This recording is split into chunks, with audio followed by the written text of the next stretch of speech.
தாமரையின் காதல் அத்தியாயம் 39. சுதந்திர காற்று, ஆனால் எத்தனை சூடாக இருக்கிறது. தலைகள் நொறுங்கிவிட்டன, ஆனால் எவ்வளவு தடுமாற்றங்கள். பாதாள சிறையிலிருந்து 4 உருவமும் பாய்ந்து வெளிப்பட்டன. தெருவெல்லாம் அமளி, வீதியெல்லாம் ஓலம், செவியை பாழாக்கும் வெடிமருந்து முழக்கங்கள். அரண்மனையில் அவர்கள் பிரவேசித்தார்கள். ராணி, எங்களை காப்பாற்றுங்கள். மகாராஜா, எங்கள் வயிற்றில் பால் வாருங்கள். அரண்மனை ஊழியர்கள் தாமரையின் காலிலும் கிருஷ்ணப்பரின் காலிலும் விழுந்தார்கள். பணிப்பெண் ஒருத்தி ஒப்பாரி வைத்தால் நீளமாக. பாவிகள், நரகத்துக்குத்தான் போவார்கள், நீசர்கள். கோட்டையை எதிரி முற்றுகையிட்டிருக்கும் போது ஓடிவிட்டார்களே கோழிகள். சென்னம்மா வியப்பு காட்டினாள். என்ன, அப்பா ஓடிவிட்டாரா? ஆமாம், அந்த பட்டணத்தாரையும் துணை சேர்த்து கொண்டு. கிருஷ்ணப்பரின் கையை பற்றி கொண்டாள் சென்னம்மா. இன்னும் என்ன யோசனை? செல்லுங்கள் களத்துக்கு. பழைய தளபதிகள் எவரும் இல்லை இப்போது. நாம் தான் எதிரியை முறியடிக்க வேண்டும். தாங்களும். திரும்பினால் திகைத்து போனாள். தாமரை, அவர் எங்கே? காஞ்சிபுரத்தார் எங்கே என்றாள். அப்போதுதான் தாமரையும் கண்டால் அருகிலே அவன் இல்லாததை. எழிலார்ந்த வதனத்தில் பெருமிதம் குடிகொண்டது. நெஞ்சிலே எக்காலம், குரலிலே செருக்கு. அம்மா, நாவை காட்டிலும் வாளை நம்புகிறவர் அவர். நாம் பேசிக்கொண்டிருந்த நேரத்தில் அவர் போய்விட்டார் களத்துக்கு. நானும் சளைத்தவன் அல்ல குழந்தாய். கிருஷ்ணப்பர் புறப்பட்டார் ரோஷத்துடன். பகைவனின் இரத்தம் என்றால் என் வாளுக்கு கூட ரொம்ப பிடிக்கும். காட்டுகிறேன் பார். புயலென புகுந்த 3-4 புறவிகள் அரண்மனையின் முற்றத்தில் வந்து நின்றன. மூச்சிறைக்க ஓடி வந்தனர் வீரர்கள். அரசி, ஆபத்து. இனி அதிக நேரம் தாக்கு பிடிக்க முடியாது. வடக்கு வாசல் எந்த வினாடியும் விழுந்துவிடும் போல் இருக்கிறது. மற்ற வாசல்களின் கதியும் அதேதான். இதோ நான் வருகிறேன், அஞ்சாதீர்கள், ஆறுதல் சொன்னார் கிருஷ்ணப்பர். காஞ்சிபுரத்தார் எந்த வாசலில் தலைமை தாங்குகிறார்? காஞ்சிபுரத்தாரா? அவர்கள் ஒருவரையொருவர் பார்த்து கொண்டார்கள். ஓ, முன்னாள் தளபதியை கூறுகிறீர்களா? நாங்கள் அவரை பார்க்கவில்லையே. அவர் எந்த உருவத்தில், எந்த இடத்தில், யாரோடு மோதி கொண்டிருப்பார் என்று ஆண்டவனால் கூட சொல்ல முடியாது. நீங்கள் போங்கள் என்றாள் சென்னம்மா. கிருஷ்ணப்பரும் வீரர்களும் குதிரை ஏறி பறந்தார்கள். தூரத்தில் ஒரு வெடி முழக்கம். மேகம் போல வானில் எழுந்தது புகை மண்டலம். தாமரையின் நடுங்கும் தளிர் மேனியை அணைத்து கொண்டாள் சென்னம்மா. கோட்டை சுவரின் மாடத்துக்கு ஏறிய கிருஷ்ணப்பருக்கு உடல் சிலிர்த்தது அந்த காட்சியை கண்டு. செஞ்சியிலிருந்து அபாயம் முளைக்கும் என்று சிங்காவரம் எதிர்பார்த்ததே கிடையாது. எனவே செஞ்சியின் பக்கமிருந்த வடக்கு வாசலில் பாதுகாப்பு போதாது. அகழியில் ஆழமும் அதிகமில்லை, அகலமும் பற்றாது. அந்த பலவீனத்தை பயன்படுத்தி கொள்ள முனைந்திருந்தான் செஞ்சிக்காரன். பிரம்மாண்டமான கட்டைகளையும் மரங்களையும் வெட்டி தள்ளி அகழியை தூர்வாரியிருந்தார்கள். பொத் பொத் என்று தண்ணீரில் மிதப்புகள் விழும்போதெல்லாம் ஆவென்று வாயை பிளந்து கொண்டு ஓடி வந்தன முதலைகள். நடுநடுவே எவனாவது ஒருவன் அடிபட்டோ அஜாக்கிரதையினாலோ அகழியில் விழுவான். அப்போது அம்மா, ஐயோ என்று அவன் அலறும் கூச்சல் இரத்தத்தை உறைய வைத்தது. சிங்காவரத்தின் தரப்பிலிருந்து கோட்டை சுவரின் இடுக்குகளிலிருந்து கணைகள் பறந்தன எதிரி மீது. எதிரியோ வலுவான பீரங்கி ஒன்றின் துணையோடு வெடிமருந்தை வீசிக்கொண்டிருந்தான். ஒரே நொடியில் கிருஷ்ணப்பர் நிலைமையை கண்டு கொண்டார். அந்த பீரங்கிக்காரன்தான் முதன்மையான எதிரி என்று. வெவ்வேறு பக்கமாக பிரிந்து நின்றிருந்த வீரர்களை அருகில் அழைத்து கொண்டார். பீரங்கிக்காரனை இலக்காக கொண்டு ஈட்டிகளையும் கணைகளையும் எரிய உத்தரவு பிறப்பித்தார். பாக்கு கடிக்கும் நேரம்தான். வெடிமருந்து கெட்டிப்பவனும் தீ வைத்து கொளுத்துபவனும் விழுந்தார்கள். உடனே வேறு பல செஞ்சி வீரர்கள் பீரங்கிக்கு பாதுகாப்பாக சூழ்ந்து கொண்டார்கள். முன்பு வெறும் தரையில் இலக்குக்கு எளிதாக உயர்ந்து நின்றது பீரங்கி. இப்போது பெரிய பாறைகளும் கற்களும் சுற்றிலும் போடப்பட்டன. ஒரு சிறிய அரண் அமைக்கப்பட்டுவிட்டது. சபாஷ் என்று முழங்கினார் கிருஷ்ணப்பர். அவர்களும் அந்த பீரங்கியை தான் பெரிதாக நம்பியிருக்கிறார்கள். தெரிந்துவிட்டது அது. தாக்குங்கள் அதை குறிப்பார்த்து. உற்சாக மிகுதி கிருஷ்ணப்பரின் எச்சரிக்கையை கெடுத்துவிட்டது. மறைவிடத்தில் பதுங்கி இருக்க வேண்டியவர் எதிரிக்கு தெரியும்படி எழுந்து நின்றுவிட்டார். மறுகணமே அவரது வலது புஜத்தை துளைத்து சென்றது செஞ்சியானின் ஈட்டி ஒன்று. வென்று அலறி விழுந்த கிருஷ்ணப்பர் பெருகி வரும் குருதிக்கு வஸ்திரத்தை கிழித்து கட்டு போட்டார். மீண்டும் ஆணையை மேற்கொள்ள எழுந்தார். வேண்டாம் பிரபு. துணை தளபதிகளில் ஒருவர் அவரை தடுத்து நிறுத்தினார். நாங்கள் சமாளிக்கிறோம். தாங்கள் அரண்மனைக்கு திரும்பி சிகிச்சை செய்து கொள்ளுங்கள். முதலில் மறுத்தார் கிருஷ்ணப்பர். ஆனால் இரத்தம் பெருகியது. துணைவர்களின் வற்புறுத்தலும் தான். அரை மனதுடன் அரண்மனைக்கு திரும்பியவரை தாமரையின் கலங்கிய முகம் வரவேற்றது. காஞ்சிபுரத்தாரை பார்த்தீர்களா என்று அவள் கேட்டாள். இல்லையே என்று கிருஷ்ணப்பர் கை விரித்தார். எவர் சொல்லுக்கும் கட்டுப்படாதவராயிற்றே அவர். என்ன செய்கிறாரோ தெரியவில்லையே என்று புலம்பினாள் தாமரை. கிருஷ்ணப்பரை அழைத்து வந்த துணை தளபதிகளில் ஒருவர், அரசியார் மன்னிக்க வேண்டும், நமது முன்னாள் தளபதி காஞ்சிபுரத்தார் போர்க்களத்துக்கே வரவில்லை என்றார். தாமரை சிரித்தாள். சரிதான், குழந்தைக்கு தாயின் மடி, அவருக்கு போர் நடக்கும் பூமி. தாங்கள் கவனிக்கவில்லை என்றால் அது காஞ்சிபுரத்தாரின் பிழை அல்லவே. எல்லா வாசல்களையும் பார்த்துவிட்டு வருமாறு ஆள் அனுப்பினேன் அரசி. எங்கேயும் அவர் இல்லை என்று சொல்லிவிட்டார்கள். மெய்யாகவா? கிருஷ்ணப்பர் படுத்தவாறே முனகினார். அவர் அப்படிப்பட்ட கோழை அல்லவே. ஏதாவது தந்திரம் செய்து பகைவனை அடக்கத்தான் சென்றிருப்பார். இகழ்ச்சி நகையொன்று அரும்பியது துணை தளபதியின் இதழில்.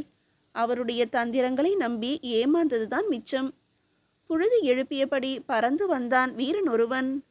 அரசி, நமது முன்னாள் தளபதி காஞ்சிபுரத்தான் ஆஸ்தான நாதஸ்வரக்காரரின் வீட்டில் இருக்கிறார். ஆபத்தை எடுத்து சொன்னேன், ஆனால் அசையவும் மறுக்கிறார். உளராதே. சென்னம்மா கண்களை உருட்டினாள். சொல்வதை திருத்தமாக சொல்லு. அவரை நீ எங்கே பார்த்தாய், எப்போது பார்த்தாய்? நெருக்கடி முற்றி கொண்டிருக்கிறது மகாராணி. ஆகவே வீட்டுக்கு ஒரு ஆள் அனுப்ப வேண்டும் என்று அறிவிக்குமாறு என் படைப்பிரிவு தலைவர் கட்டளையிட்டார். தெரு தெருவாக கூவிக்கொண்டு சென்றேன். நாதஸ்வரக்காரரின் வீட்டு வாசலில் காஞ்சிபுரத்தார் உட்கார்ந்திருந்தார். எனக்கு கூட திகைப்பாகவும் ஆச்சரியமாகவும் இருந்தது. நிலைமையை எடுத்து சொன்னேன். பதிலொன்றும் கூறாமல் வீட்டுக்குள் எழுந்து போய்விட்டார். சரி, நீ போ. கிருஷ்ணப்பர் அவனை அனுப்பினார். என்ன வந்தது அவருக்கு? புத்தி கலங்கிவிட்டதா என்ன? எதிர்பாரா விதமாய் தாமரையின் குரல் கேட்டது உறுதியாக. நான் போய் பார்க்கிறேன் என்று. துணை தளபதியின் குரலில் அதிர்ச்சி, அச்சம். அரசி, கோழியை அடிக்க குறுந்தடியா தேவை? ஆணையிடுங்கள். அரை நொடியில் அந்த அர்ப்பனை இழுத்து வருகிறேன் இங்கேயே. தாமரை, நாடு இருக்கும் நிலையில் நீ வெளியே போவது நல்லதல்லம்மா. சென்னம்மாவும் எதிர்த்தாள். பரவாயில்லை. துணை தளபதியின் பக்கம் திரும்பினாள் தாமரை.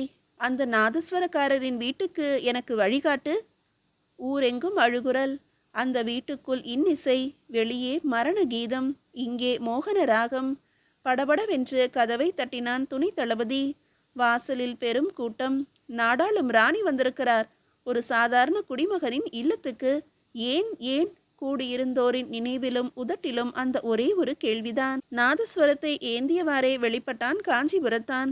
முதலில் வியப்பு, பின்னர் புன்சிரிப்பு. வாருங்கள் அரசி என்றான். அதையே தான் நானும் சொல்கிறேன், வாருங்கள் வெளியே. தாமரையின் விழியில் கனல் தெரித்தது. தகவல் வந்தபோது நம்பவில்லை நான். தங்கள் குறும்புத்தனம் இவ்வளவு தூரம் செல்லும் என்று எண்ணவே இல்லை. குறும்புத்தனமா? எது அரசி? இதுதான். ஊர் பற்றி எரியும் போது தாங்கள் ஊதி கொண்டிருக்கிறீர்களே நாதஸ்வரம். வேடிக்கைக்கும் ஒரு அளவுண்டு. புறப்படுங்கள்.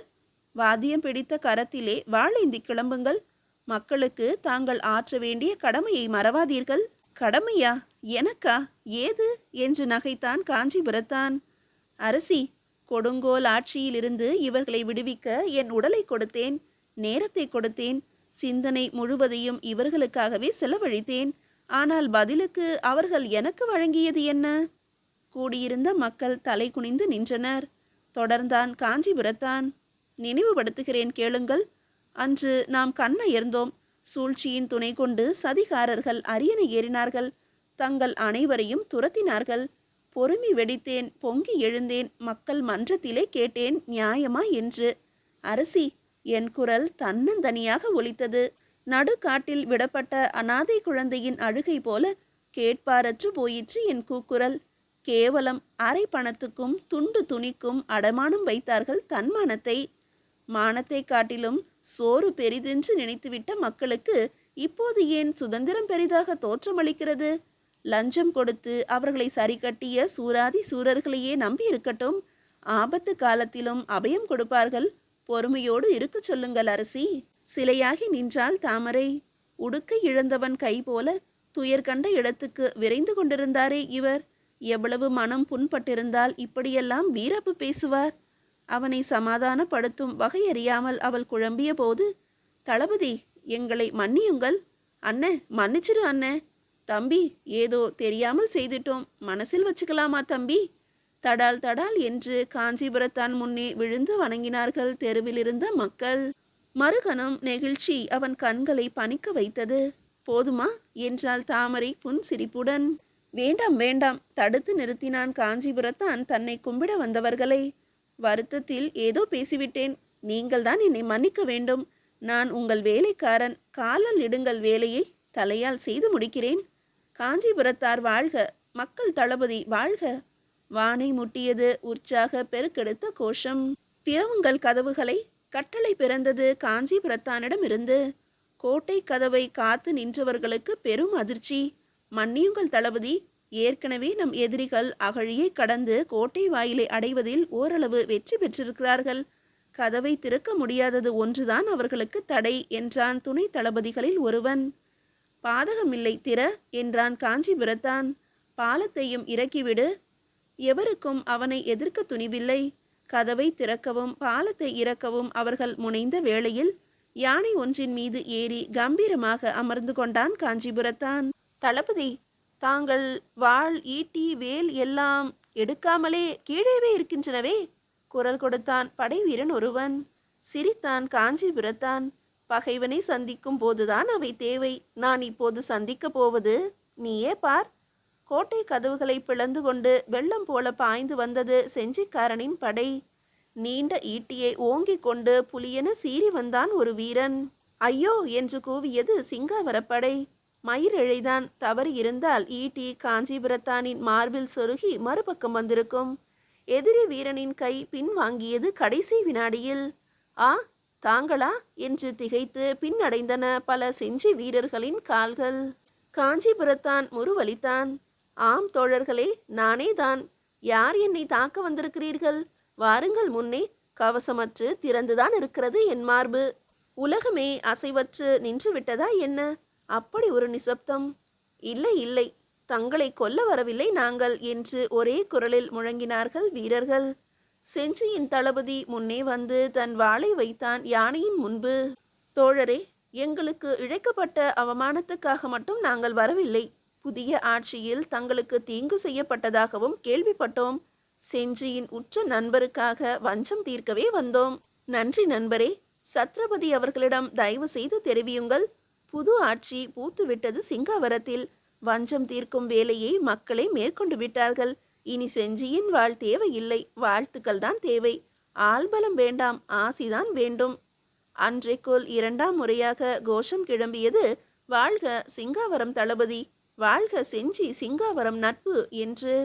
கோஷங்கள் தேய தேய செஞ்சியின் படைகள் திரும்பின. சிங்காவரம் கோட்டை கதவுகளும் சாத்தி கொண்டன. நிலம் சிவப்பாகவில்லை, அந்தி வானம்தான் இரத்த சிவப்பை உமிழ்ந்தது. எங்கிருந்தோ ஒரு இரைச்சல் கேட்டது. துரோகி துரோகி என்று. யார்? யானை மீதிருந்து இறங்கவிருந்த காஞ்சிபுரத்தான் எழுந்து நின்று பார்த்தான். சென்னை பட்டணத்து திசையிலிருந்து 2 புறவிகள் வந்து கொண்டிருந்தன. புழுதி பறந்தது, மறைத்தது கண்ணை, வளர்த்தது திகைப்பை. சிங்காவரத்து வீரர்கள் சூழ்ந்து கொண்டார்கள் வந்தவர்களை. பட்டணத்துக்காரியை அரசியாக்கினீர்களே, போயும் போயும். அவள் தகப்பன் அங்கே கம்பெனிக்காரனிடம் உங்கள் நாட்டை விற்று கொண்டிருக்கிறான். கம்பெனியான் இவனுக்கு படை உதவி செய்வானாம். இவன் அவனுக்கு கோட்டை கட்டி கொள்ள சிங்காவர ராஜ்யத்தில் நிலம் கொடுப்பானாம். துரோகி, தேச துரோகி. அமைதி அமைதி என்று கையமர்த்தினான் காஞ்சிபுரத்தான். ஓடிவிட்ட கோழை என்ன செய்தால் நமக்கென்ன? சென்னையிலிருந்து வந்தவன் சொன்னான். யார் ஓடிவிட்டார்கள்? ரகுநாதரும் பெரிய பெத்துவும் வேண்டுமானால் அங்கே வந்திருக்கலாம்.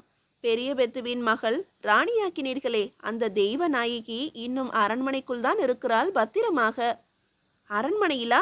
நமது அரண்மனையிலா? எவனோ கூச்சலிட்டான். வாருங்கள் போவோம், இப்போதே தொலைத்து விடுவோம். அரண்மனையை நோக்கி பாய்ந்தது படை வீரர் வெள்ளம். கொண்டு வா தெய்வ நாயகியை. எங்கே ஒளிந்திருக்கிறாள் அவள்? அரண்மனை காவலர்களை மீறி கொண்டு முன்னேறினர் வீரர்கள். நில்லுங்கள் நில்லுங்கள், கை விரித்து வழிமறித்தாள் தாமரை. மீதியை அடுத்த அத்தியாயத்தில் காணலாம்.